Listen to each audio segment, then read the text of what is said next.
rêvez de devenir camionneuse et camionneur, de voir du pays, de faire une différence réelle dans la vie des gens par des gestes bien concrets?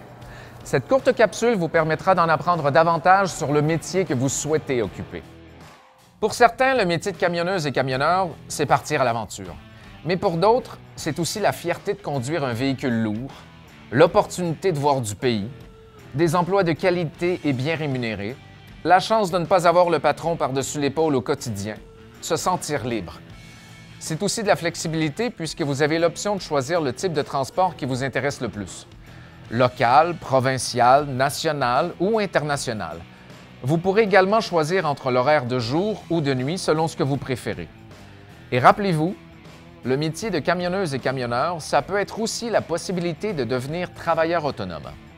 En chiffres, le métier de camionneuse et camionneur, c'est 6 000 nouveaux postes par année, un taux de placement de 90 % et plus de 80 % des chauffeurs qui détiennent des emplois permanents. Concrètement, si vous devenez camionneuse et camionneur au quotidien, vous aurez à planifier votre itinéraire, interpréter des cartes routières et utiliser des appareils électroniques de type GPS et ISAAC, à connaître et à appliquer la réglementation au Québec et à l'extérieur de la province, à effectuer la vérification visuelle et auditive du camion. Le quotidien du camionneur, c'est aussi de servir efficacement la clientèle, de surveiller et prendre en charge la marchandise, d'arrimer la cargaison et enfin de tenir les différents registres à jour. L'industrie du transport est une industrie qui offre plusieurs possibilités aux camionneuses et camionneurs. Certaines entreprises œuvrent localement, d'autres en régions éloignées et plusieurs autres travaillent sur des territoires à l'extérieur de la province et même du pays, comme aux États-Unis par exemple. Certains transportent du bois, du pétrole ou des produits qu'on retrouve dans les épiceries, tandis que d'autres transportent des matières plus dangereuses. Vous remarquerez donc que tout ce que vous observez autour de vous a nécessairement été transporté par un camion. Dépendamment du produit transporté, le type de remorque variera d'une compagnie à l'autre. Sur les routes, vous pouvez observer des remorques fermées, des remorques à plateau, à benne basculante, des citernes, des fardiers, ainsi que des trains routiers de type A ou B. Toutes ces options de transport pourront s'offrir à vous une fois votre diplôme en poche. Et maintenant, regardons d'un peu plus près les conditions de travail de la camionneuse et du camionneur.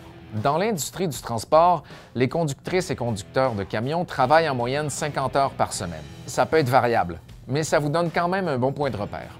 Au Canada, il est permis de conduire 13 heures sur 14 heures de travail. Toutefois, cette plage de travail doit obligatoirement être suivie d'un repos de 10 heures. Aux États-Unis, il est permis de conduire 11 heures sur 14 heures. Cette plage de travail doit aussi être suivie d'un repos de 10 heures.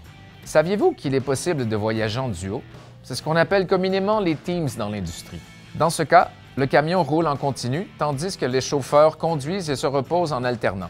Cette formule permet de voyager sur de plus longues distances et est rassurante puisque vous n'êtes jamais seul. Sur le plan salarial, les conditions varient beaucoup selon le type de transport et le territoire parcouru. En tant que camionneuse et camionneur, vous pourriez être rémunéré à taux horaire, au voyage, au kilométrage. Mais au-delà de tout cela, le salaire moyen annuel de départ se situe autour de 56 000 $ pour le transport local et de 67 000 $ pour le transport de longue distance, tandis que le salaire horaire débute à 17 $ l'heure et le taux au 1000 à 32 sous. Bien que ça varie, ça vous donne tout de même une bonne idée.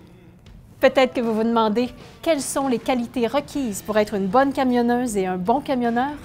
Tout d'abord, vous devez être en mesure de composer avec des horaires variables qui peuvent parfois poser certaines contraintes sur les activités sociales et familiales.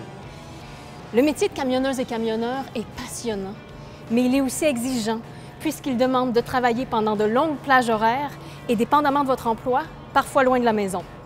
Pour être une bonne camionneuse et un bon camionneur, vous devez certainement avoir une excellente capacité d'adaptation et de concentration. Puisque vous êtes constamment sur la route, vous devez aussi avoir un bon sens des responsabilités et de la disponibilité. Vous devez également être capable de travailler seul et en équipe à l'occasion. Et surtout, vous devez être un bon représentant pour l'entreprise puisque vous rencontrerez plusieurs clients et pourrez faire une différence pour de bonnes relations d'affaires. En terminant, rappelez-vous que le métier de camionnage demeure un engrenage nécessaire au bon fonctionnement d'une société. Il est essentiel, car sans ce métier, les tablettes des épiceries, des pharmacies et des magasins seraient complètement vides. Heureusement, plus de 10 000 entreprises en transport routier au Québec font la différence chaque jour. Envie de vous joindre à eux? Consultez la prochaine capsule d'information qui vous expliquera tous les détails du programme DEP Transport par camion, un programme branché sur les exigences de l'industrie offert au Centre de formation du transport routier, le CFTR.